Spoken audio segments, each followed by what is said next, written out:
What's good, YouTube? It's your boy Blacklist back here with another one, and yes, I've changed my name. It's been 9 months since the last time I posted, and the channel was called Sauce Baby at the time, but I just wasn't feeling the name. Straight up, I just wasn't feeling the name. Like, no special reason for changing it. I just decided I need something more original. I hope y'all like it though, so shoot. I'm trying to keep it, you know? And there's no really particular reason why I've been gone for so long, but honestly, I've just been busy. Like, I've been working, I had school, you know, just trying to get my life together before I get it back into YouTube, you know, and then I'll get my grind going. But I'm trying to hit 100 subscribers by June, so if y'all can make that happen, that would be lovely. And obviously, if you haven't already, like and subscribe, even leave a comment. What do you want to see next? From the title of this video, y'all can already see this is going to be a reaction video. I really hope y'all enjoy it, and without further ado, let's get into the video. Yes, sir. Pay for what you need with Liberty Music. Oh yeah, don't troll me. I get hit with ads. I just said that. This I'm unforgettable not paying for no vacation memory. YouTube premium, yo. It didn't Sorry. actually begin here. This memory. I'm not one to ever pass up an opportunity for a good deal on some high-grade cannabis. So when I received a text from a friend of mine telling me that he could sell me a quarter ounce of some good shit for $25, I jumped at the chance.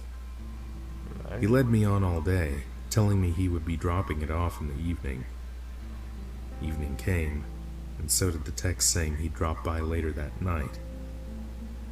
And finally, at 11:30 that night, I received a text that sent a ping of anxiety running through me. "Sup, man? I'm headed out of town for the night. Your sack is in the garage under the ladder." I knew exactly what this entailed. Before we continue, y'all, don't do drugs. It's probably not worth it like that. I was to walk the 5 blocks to his old residence, a mutual friend's house where he lived in a loft in the garage, slip in unnoticed by the neighbors, search until I found it, leave the money, and be on my merry way. Simple, right? Wrong. The walk started off sketchy enough with the lone streetlight on the block going out as I left, plunging me into this unnatural pseudo-darkness. I walked along in silence, the only sound coming from the highway some distance away. I'd walked this walk before, even at this hour, but I couldn't shake this anticipation in my gut. I reached the house, which I must say is absolutely Okay, here's my terrifying thing, at bro. night. It's in like, it feels like in every story there was like, oh, I had this premonition that something was gonna go wrong. Okay, well if you had it, don't do it.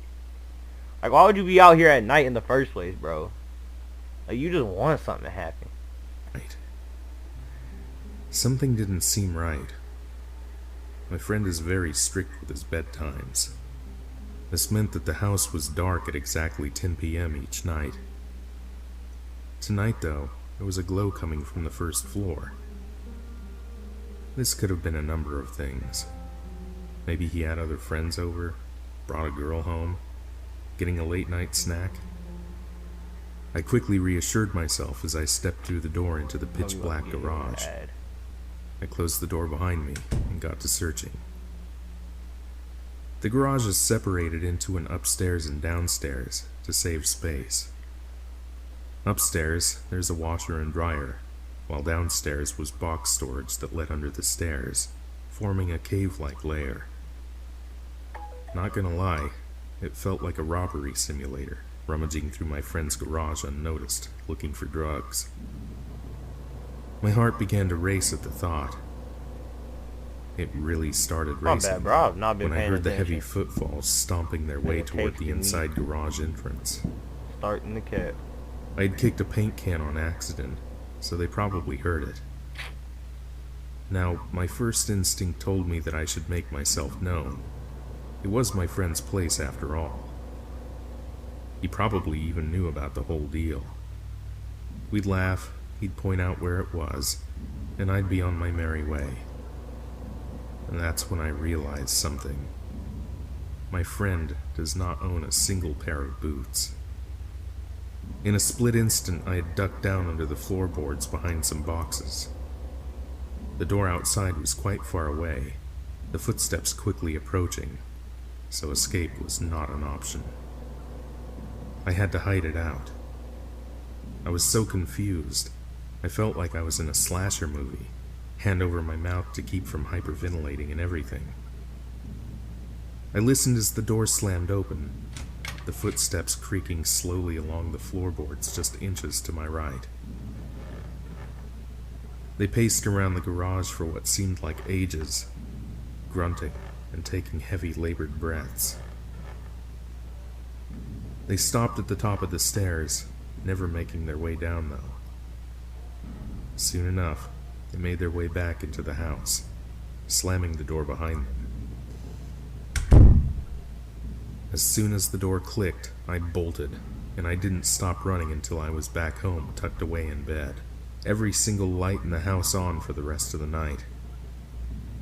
I wasn't about to get the cops involved with the situation, lest they go searching and get my friend in trouble, so I simply sent him a text message and went to sleep. I awoke to 2 texts in the morning. The first was a message from my dealer friend, asking me if I was alright. The second was a text from the friend who owned the house, telling me he got stuck at a friend's house overnight. I was so fucking confused. Later that day, the friend with the house sent me news links over Facebook with no caption. It was a news report about a burglary and murder that took place on my friend's street. 2 houses had already been confirmed as being broken into in the middle of the night. The first was the home of an injured veteran. He was found in the bedroom, a 9mm slug lodged into his head, all the valuables in the house gone. The second house was my friend's. That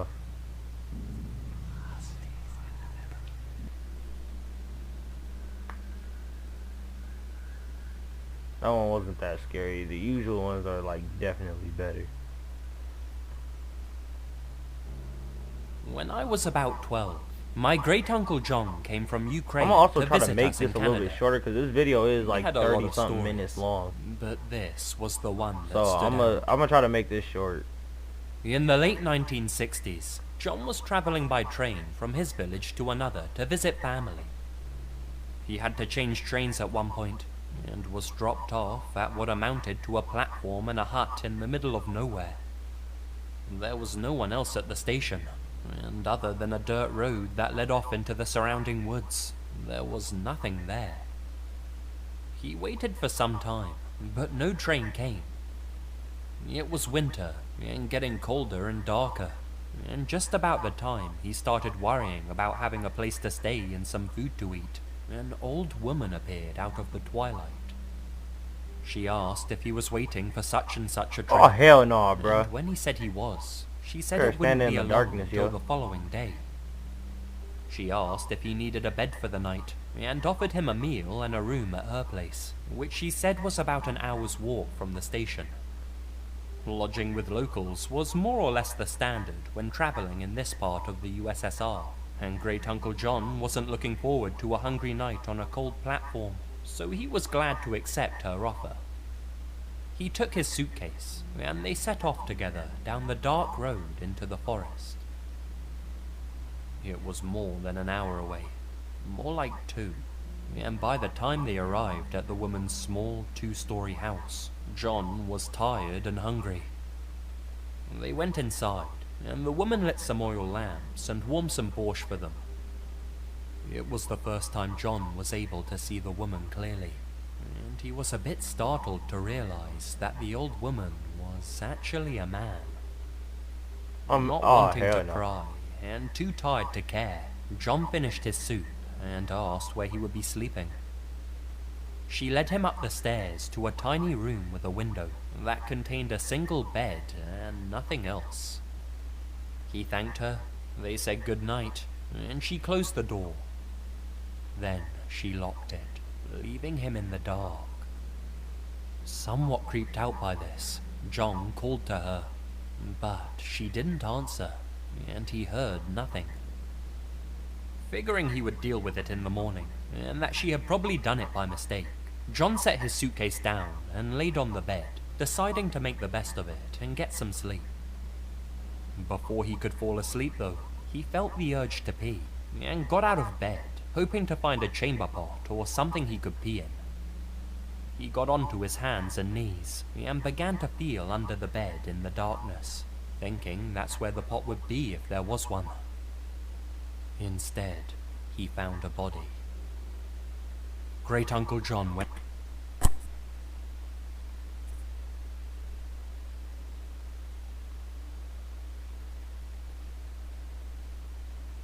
So the nigga left the body under the bed where the other nigga would be sleeping.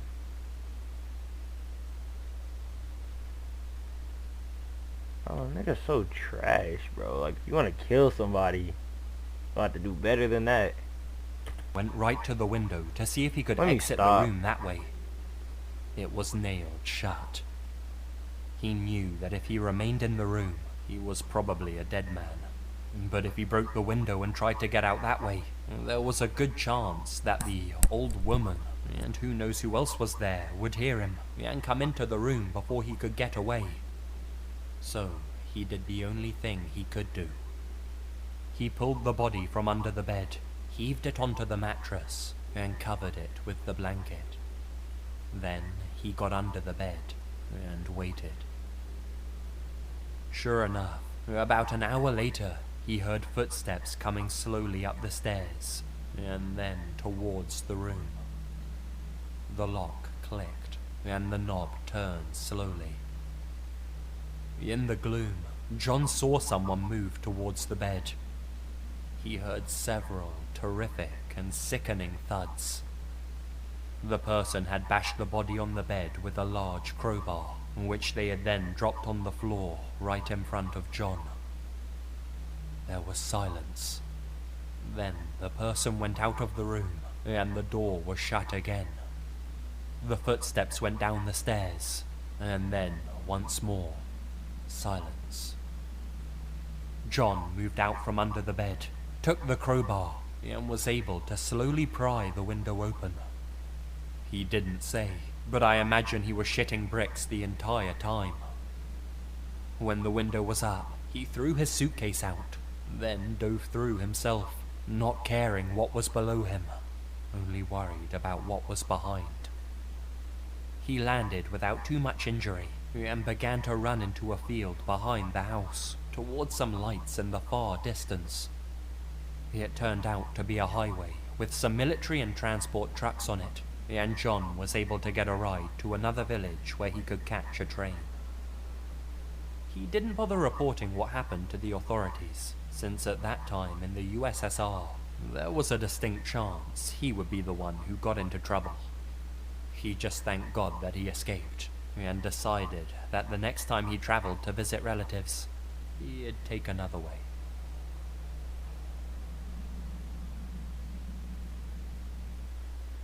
I'm not gonna lie, the person that he was dealing with was actually pretty stupid.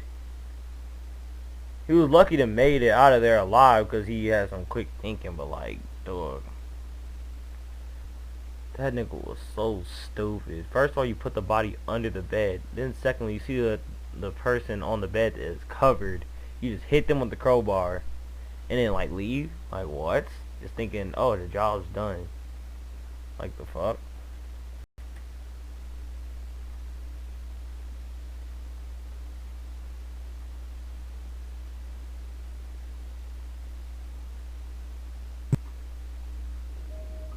This next story is actually the experience of a female friend. Here's her story as it was told to me. I've never had anything like this happen before. I'm sorry I'm getting hit with all these ads, y'all. Like, yeah, that's the thing about trying to react to certain videos. Like, I have to be conscious of like all the ads, which I'm not, clearly. But in the future, if y'all want me to react to stuff again, then I'm gonna try to be more conscious about this type of stuff. This morning, I woke up and sent a text to my best friend Anna, asking if she wanted to go shopping and have lunch, since it was my first day off in about 2 weeks. Not waiting for a text back, I got into the shower and started doing the usual shower routine. After about 10 minutes or so, I faintly hear the phone ring. Probably Anna. It stops ringing after 2 or 3 rings. I finally get out of the shower and first thing I do is check my phone. There are no missed calls, but there's a text message. I thought it was odd because my phone was definitely ringing as though someone was calling. When someone texts my phone, it just makes a little ping noise, not a full ringing sound. I checked the message, from my mom by the way, and what it said made my blood run cold. This is exactly what the text message said. "Hey sweetie, just wanted to make sure you were okay. Your boyfriend said you were in the shower and he'd let you know to call me back. Have to run into a meeting so I won't be able to answer. Call me back later and thanks for letting me know you had a boyfriend. LOL." After reading the message from my mom, I threw on clothes and drove as fast as I could to another friend's house. I don't have a boyfriend and I live alone. Someone was in my house, answered my phone and spoke to my mother. I know everyone will tell me to call the cops, and I already did. They searched my apartment and found nothing. No random man under the bed or in my closet. No You gonna have signs us of that nigga in forced the back entry. that actually All got the a windows phone? were locked as always. Nothing.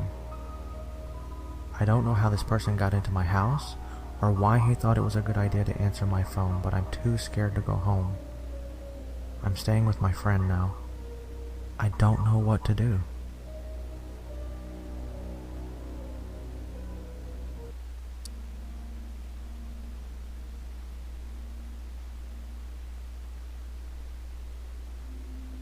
I was hitchhiking through South Australia, heading west. I was about 14 years old at the time, and I got picked up by a carload of 20-something-year-old blokes in an old HQ. They were super drunk. At one point, one of these guys tells me that we're going to a party and asks if I want to come. Well, I was on a walkabout, and that's all about finding yourself and new experiences and all that. So I was like, hell yeah. But then, the driver got all upset. "No," he says. In a loud voice, he shouts, "Fuck you guys. Not again." And he screeched the car to a stop in the middle of fucking nowhere. "Get out," he says to me. I'm like, what? And all these other guys are protesting.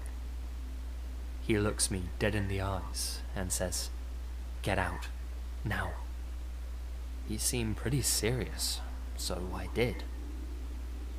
Everyone else in the car was losing their collective shit, and I was left standing on the side of the road, 200 clicks from fucking anything. Now, I don't know what they were planning, but in retrospect, I'm fairly sure it wasn't anything good.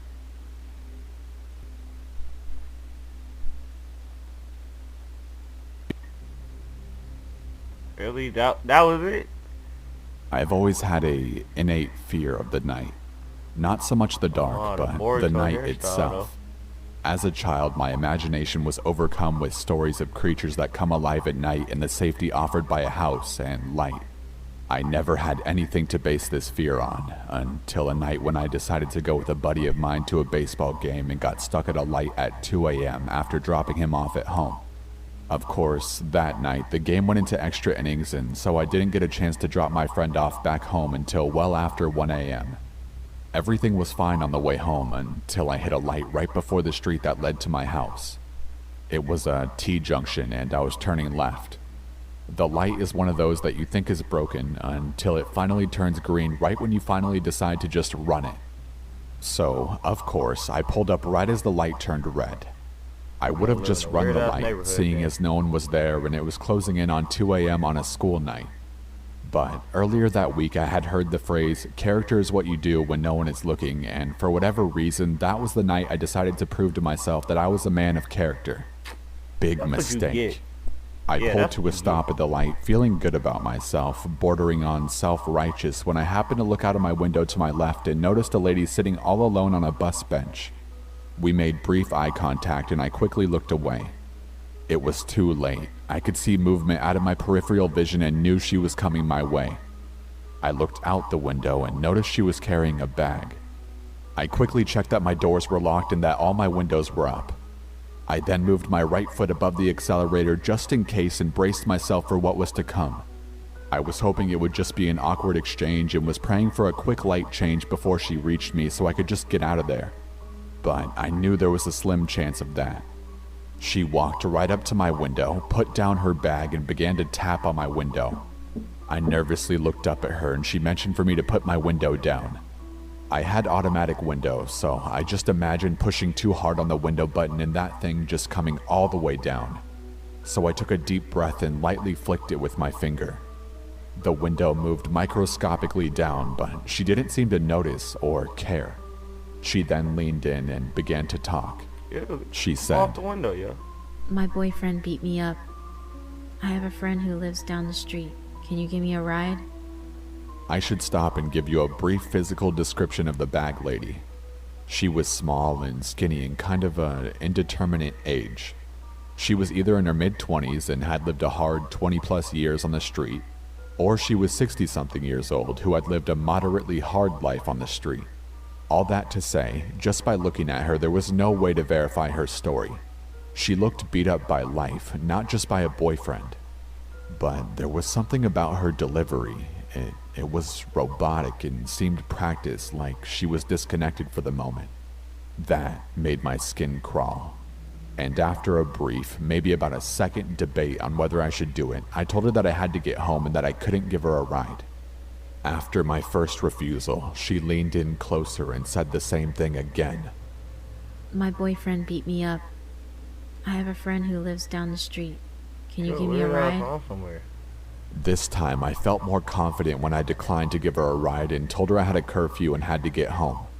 She leaned in a third time and began her statement again. My boyfriend beat me up. At this point, the light changed and I slowly lifted my foot off the brake and started slowly rolling forward and began muttering an apology. She didn't move. She just looked at the light, looked down at me, leaned in closer, and said 5 words that have haunted me ever since. You made the right decision. Yeah, why Then her she voice picked up changed her like bag that, and yo? walked back towards the bench. I peeled out of the intersection and cried and screamed all the way home. I have no idea what she planned to do, or if there were more people waiting to jump in my car from the bushes had I moved to let her in. But that encounter has haunted me ever since, and has confirmed in my mind that nothing good happens after dark.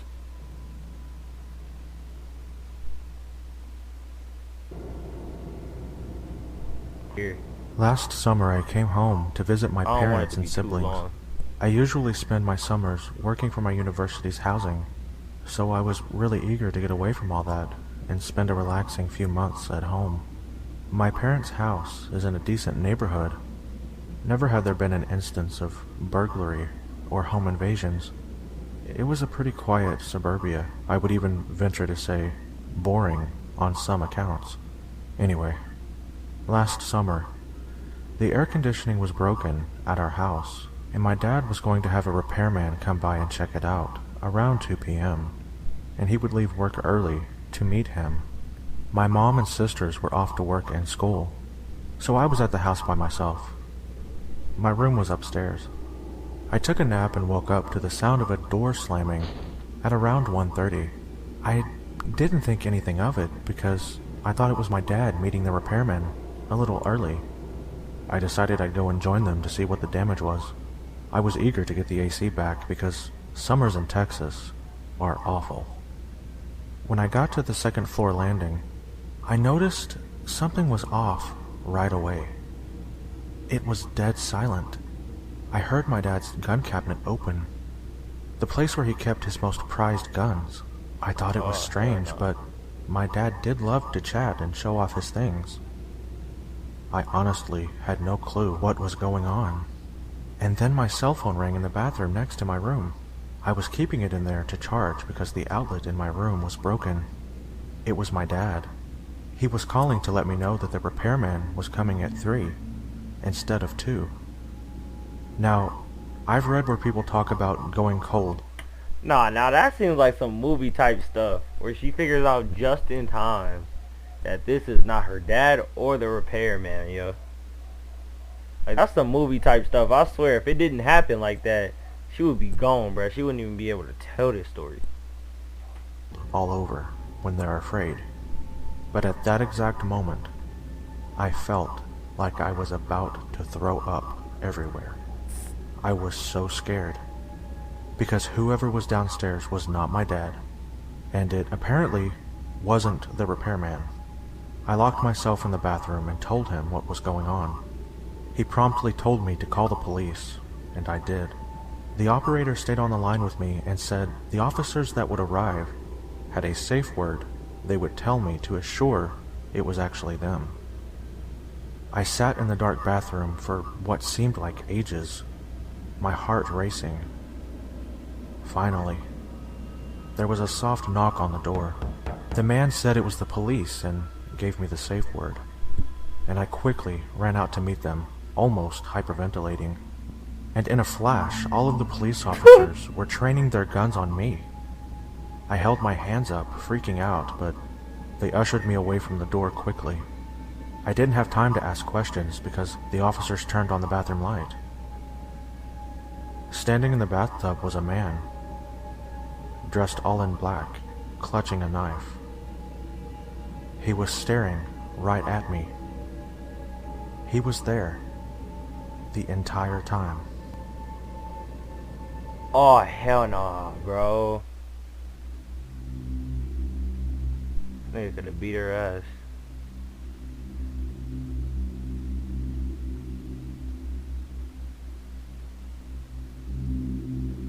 Don't turn on the light. She commandeered the room in the basement of her dorm room as soon as she realized she would have to pull an all-nighter in order to prepare for tomorrow's final exam. Her roommate, Jenna, liked to get to bed early, so she packed up everything she thought she would need and went downstairs to study, and study, and study some more. It was 2 o'clock when she realized that she'd left one of the textbooks upstairs on her bed. With a dramatic sigh, she rose and climbed the stairs slowly to her third-floor dorm room. I think this is gonna be the last one. The yo. lights were dim in the And I'm long gonna end the hallway, video after and this. the old boards creaked under her weary tread. She reached her room and turned the handle as softly as she could, pushing the door open just enough to slip inside, so that the hall lights wouldn't wake her roommate. The room was filled with a strange metallic smell. She frowned a bit, her arms breaking out into chills. There was a strange feeling of malice in the room, as if a malevolent gaze was fixed upon her. It was a mind trick. The all-nighter was catching up with her. She could hear Jenna breathing on the far side of the room, a heavy sound, almost as if she had been running. Jenna must have picked up a cold during the last tense week before finals. She crept along the wall until she reached her bed, groping among the covers for the stray history textbook. In the silence, she could hear a steady drip, drip, drip sound. She sighed silently. Facilities would have to come fix the sink in the bathroom again. Her fingers closed on the textbook. She picked it up softly and withdrew from the room as silently as she could. Relieved to be out of the room, she hurried back downstairs, collapsed into an overstuffed chair, and studied until 6 o'clock. She finally decided that enough was enough. If she slipped upstairs now, she could get a couple hours sleep before her 9 o'clock exam. The first of the sun's rays were beaming through the windows that hard, yo. as she slowly slid the door Never open, could be me. hoping not to awaken Jenna. Her nose was met by an earthly, metallic smell a second before her eyes registered the scene in her dorm room. Jenna was spread eagled on top of her bed against the far wall, her throat cut from ear to ear, and her nightdress stained with blood. 2 drops of blood fell from the saturated blanket with a drip, drip noise that sounded like a leaky faucet. Scream after scream poured from her mouth, but she couldn't stop herself anymore than she could cease wringing her hands. That's disgusting. All along the hallway, doors slammed and footsteps came running down the passage. Within moments, other students had gathered in her doorway, and one of her friends gripped her arm with a shaking hand and pointed a trembling finger toward the wall. Her eyes widened in shock at what she saw. Then she fainted into her friend's arms. On the wall, above her bed, written in her roommate's blood, were the words, "Aren't you glad you didn't turn on the light?" Oh.